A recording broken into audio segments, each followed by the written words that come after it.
Seguimos con Manuel Felipe Sierra, que todo el mundo lo conoce. Manuel Felipe, cuando era muchacho, ¿cómo es el cuento ese que yo estaba echando, que te viniste de Falcón porque peleaste con un juez? Yo no me acuerdo.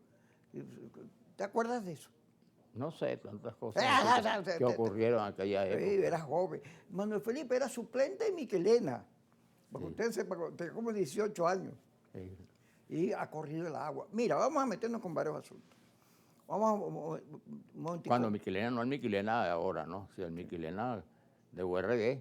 Sí, el que era muchacho también en esa época, era jefe Bueno, no tan sindical, muchacho. Miquelena. Claro. Mira, en Perú volvieron a volarse el presidente. Ellos tienen un oficio nacional. Van 7 presidentes en 10 años. Pero la economía no se mueve, la economía va bien. Pero la calamidad de Perú es, este presidente estaba acusado de violación, de insinuaciones a una dama que le cayó a golpes y todo. Y lo volaron. En Venezuela el conflicto político priva sobre la economía, sobre todo. En Perú no. ¿Por qué se da eso, Manuel Felipe? Cuando Venezuela, con tanto petróleo, más bien debió en su historia asegurarse de una estabilidad económica. Sin embargo, eh, bueno, el hecho de ser un país petrolero y el petróleo sube y baja, ya hay una condición. Pero luego está el tema de que aquí tú revisas histórica. Yo ponía por lo menos, lo dije, y me lincharon las redes y me hicieron más famoso de lo que ya yo era, cuando dije que lo del helicoide era como el country club. Fíjate, ayer Domingo Alberto Rangel escribe cómo la rotunda, Gómez era un vuela la rotunda, la seguridad nacional, vuela la seguridad nacional, el tren de Katia, el retén de Katia, la planta, las vuelas. Pero sigue produciéndose el mismo problema de violación de los derechos humanos. O sea, cada vez que la policía no tiene vigilancia, porque no voy a decir que son los presidentes, pero cada vez que medio volteas por un lado, se ocurren esos episodios en las cárceles y nunca se resuelven, Manuel Felipe. Siempre cierran el helicoide, pero no resuelven el problema de fondo que es el respeto a los derechos humanos, lo consagrado en la Constitución y la vigilancia que los organismos, el defensor del pueblo, que todavía no ha renunciado ese señor, no ha renunciado. Yo no sé, él se verá que el espejo se verá bonito, ¿no? Pero el señor no ha renunciado. Hay que, el tema de la ley de amnistía, para meternos en eso, hoy se espera que se apruebe la ley de amnistía.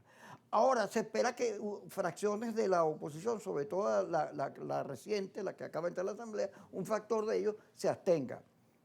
No sabemos. Pero no hay comprensión del momento político, o sí lo hay. ¿Qué significa la ley y qué se puede hacer, dime tú, para que se detenga la violación, ay, ya me pegué, estoy hablando mucho, La violación. de los derechos humanos de una vez y para siempre? ¿Es posible? Bueno, O sea, es una o aspiración. la nueva cárcel que viene será otra. Bueno, se ha planteado siempre, porque también allí hay que... la amnistía siempre ha estado planteada en la política. En Venezuela ha habido experiencias importantes, incluso ya con la experiencia con el propio Chávez, ¿no? De la amnistía que se dio en el 2007, y siempre hay amnistía. Lo que pasa es que aquí se ha planteado un debate según el cual la amnistía es libertad para todos los presos. Para todo el mundo. Pero resulta que Porque no hay es unos todo el señores mundo. que no son presos ahí. Pero además, la amnistía es política en este caso. Bueno, ahí está metido la gente Bueno, de y tiene que Tarela ver, Isami, la quieren meter ahí. bueno, tiene que ver, es una amnistía política. Y normalmente la amnistía abarca un espacio determinado. Es decir, si por ejemplo, ¿qué te digo? En el 2017 hubo las famosas guarimbas y hubo represión y hubo muertos, se concede una amnistía en función de eso. Pero no una amnistía que también involucre e implique amnistía para lo que ocurrió 20 años antes. Se supone que ya eso es otro tema, ¿entiendes? Bueno, pues están Y los luego, policías metropolitanos todavía metidos ahí, y está los bien, hermanos y Guevara. luego tiene que ser, en este caso, pues, por razones, una amnistía política. Lo demás, digamos, se da, es lo que se conoce, pues, como esos famosos indultos que se dan, pero ya puntualmente. Porque la amnistía no puede ser para todo el que esté preso. Si es una amnistía, tiene que ser para aquellos, en el caso de la amnistía política, es para los que están presos por razones políticas. Pero tú invocando razones políticas puedes incurrir en delitos comunes, en Atraco un asesinatos, banco, la guerrilla. en asesinatos, bueno, y ahí no rige, o no debería regir la amnistía, sino la transparencia de un juicio, pero un juicio ya a través de la justicia y los mecanismos de la justicia común, pues. Entonces, a mí me parece exagerado lo que se ha planteado con eso. Ok, los gobiernos que den una amnistía se puede criticar. Yo creo que hay que buscar en este momento, y tú tienes razón cuando lo planteas, la amnistía tiene otro sentido, y es que Venezuela está en este proceso curioso, ¿no? Inédito, ¿no?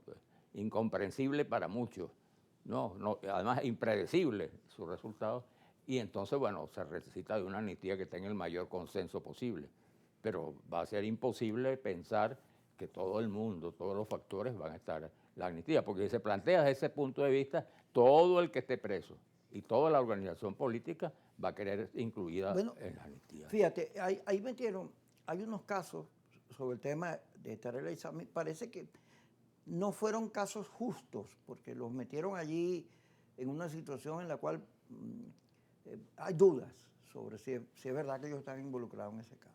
Yo he escuchado varias denuncias.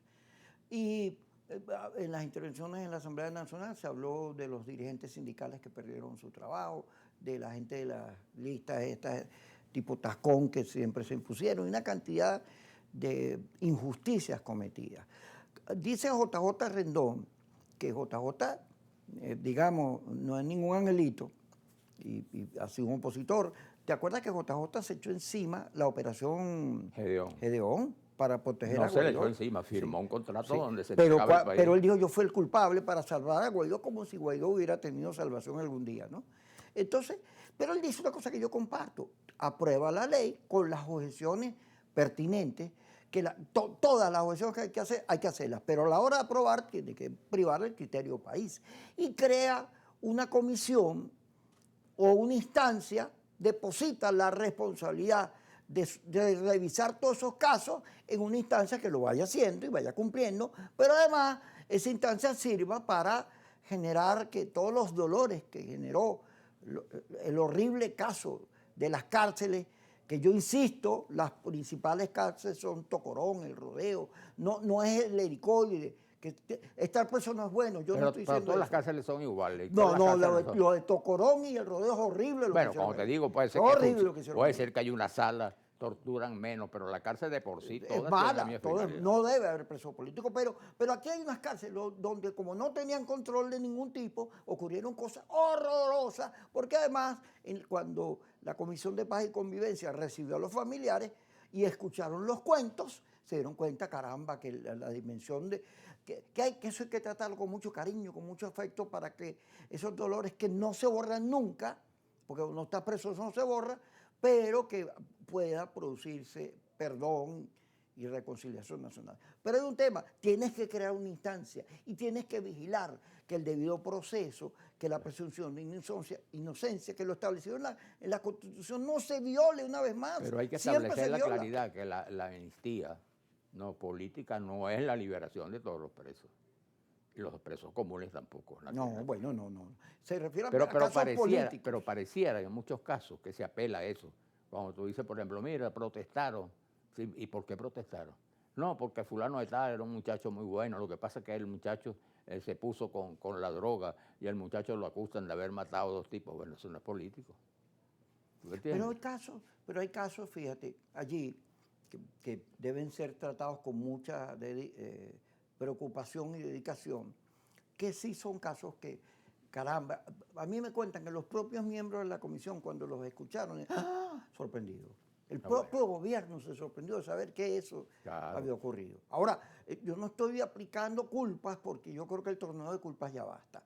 Tiene que haber una propensión a reencontrarnos, a producir paz, negociación, porque ya el hecho de que tener que calarse a los gringos todos los días metidos aquí, y entonces gente que le mete como leña a la candela y dice, no, vienen a mandar, a poner condiciones. Ya, imagínate tú un gobierno que tiene 27 años hablando antiimperialismo y cosas de esas, tienen que calarse eso, ¿no? Es una situación compleja, tan compleja que ya el caraquista mayor... Pero también tienes que pasearte por otro hecho. Sí, pero cuando el corte, porque ya el caraquista, mira, ven a ver, hazlo otra vez, a ver. Mira, Manuel Felipe, mira, no está viendo.